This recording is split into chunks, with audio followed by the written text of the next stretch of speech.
I'm Paulina Olowska, and I'm an artist based in a small village in Poland. Actually, what I think being an artist is kind of like being a medium.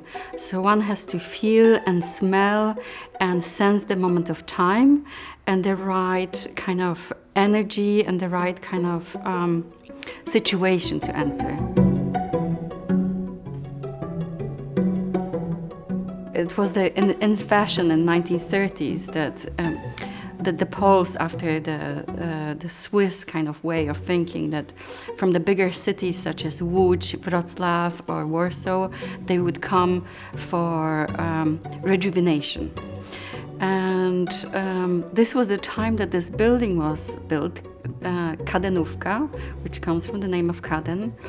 And Adam Kaden was the man of a lot of virtues. He finished Academy of Fine Arts in Warsaw, but because of his dad and his brother who were into medicines, they decided to create this sense of the beginning of the spa.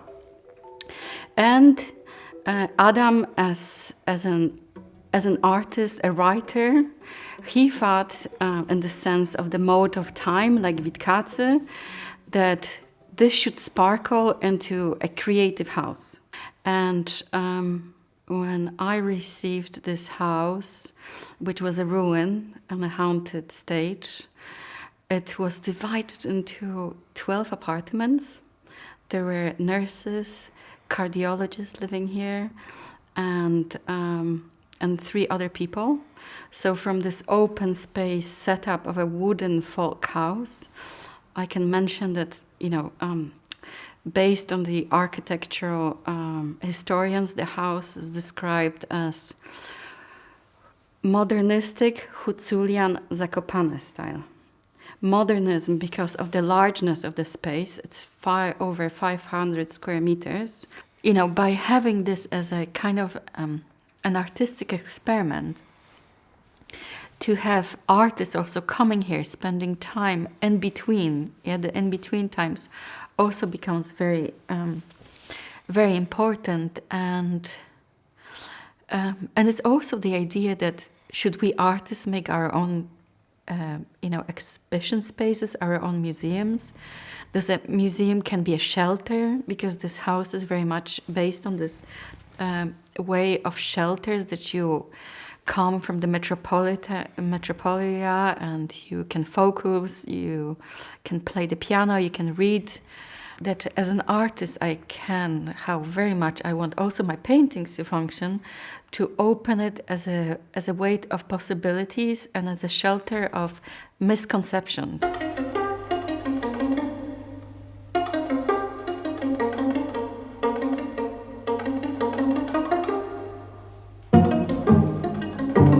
Slavicness is undiscovered. There is, as one of those fields of ethnography that I think there is a lot still to discover, and also with artists dealing with creativity, with rituals. Nowadays, I feel that there is much more of a conversation that could be taken with younger artists on a sense of what is a ritual. Because, what we do, everything is a ritual. Going to the studio, making a painting is in a sense ritualistic, yes?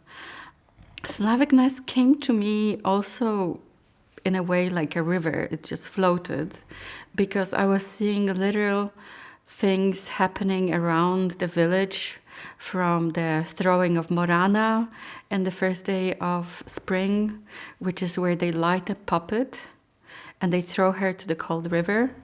And Morana is representing winter. So when you throw her out, it's away. And to Strzygas that lives in the forest, to Kikimora that, she would live in the houses, and if they spotted her, they would have to really take care of the children because she loved stealing the children. So I started to bring them back, to research, to show the potential. Slavic goddesses, I think, was one of my kind of bigger performances around the topic, which was presented first time in the kitchen in New York.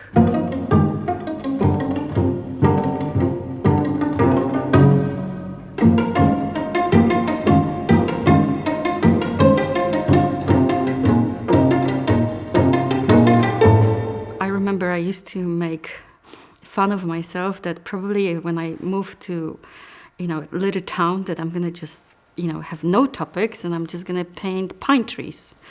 And funny enough, like 3 years ago, I make a show that is devoted on trees and on the Slavic goddesses. So the topic of the trees became a topic, and then I guess also around my female protagonist, there was two strong moods. One was finding my characters or heroines that had to deal with very specific virtues. So there was like the representation, as much as it is a historical aspect, of women and their hidden kind of knowledge. My earliest paintings, they came all from magazines. And the form of a magazine is an interesting form because it's neither a book, it's connected to a specific time and presents something that is at the moment. And the 1960s and 70s Polish magazines that I was using, there were female, a bit of propaganda magazines. So in the times of socialism, they were showing, the happy, inspirational women. It was hijacked some of the kind of interviews from foreign magazines and presented them in Polish in a new way. And I really, really loved it because it was before copyrights. So an idea of cutting out a female from French Elle magazine would be possible. And then it would be mixed by, texts from Marquise de Sade or talking about Andy Warhol pop. So I thought, what a fantastic mixture of subjects blended together. So odd, but just like working so well. So I just started to paint from these magazines. Little paintings, but also in a sense of an optimism that they had. I guess I was looking for an archetype of a woman.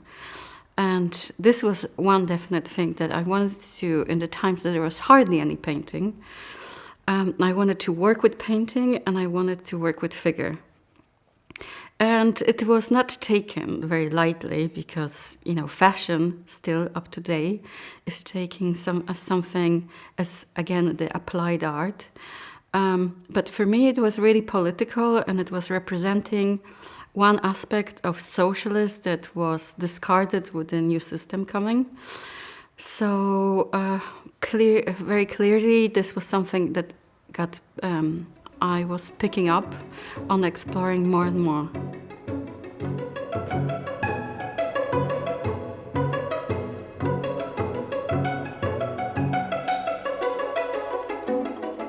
So with painting, for me, it's really the alchemy, yes? So I decided to be a figurative painter because it was the hardest.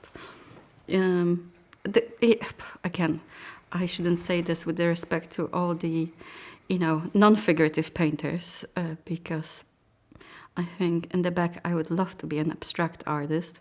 But I get my kicks when I do the backgrounds and when I do things that are not hard to represent, like the sky or landscapes or patterns or so on. So I like to think of the paintings, of the new works that was, I would underline it with the title of hauntology, that you let the painting do the work and you flow with the painting. And this is one form of, of having this idea of you can fly. And one of the things that magic makes is that from an idea, I think this is magic, the basics of magic, that from the idea it becomes a construction. And the lovely thing about art is that from the wish to the actuality, we are still talking about the bubble of being in the culture and the spiritual world. It's a ritual. with real magic, you can wish things and they really can change, everything. And that's why I also became an artist, that you can, present influence, but you stay in the form of a proposal and not the demand. I really also like to talk about the different context or the different places that, or finding your own environment or the people that you can, have discussions with. So we talk about collaboration, but I wanted to also mention the exchange, this aspect of exchanging and sharing, which sometimes is a missed as well, because we hear in the background, competition, like I should be on my own, I should keep. But really, through my work, I found that the best thing is about sharing and taking over and seeing things flourish together, because that's why, I'm happy to have you here, because I think, I'm going to talk grand ideas, but with art we can really, I really think that we can change a lot.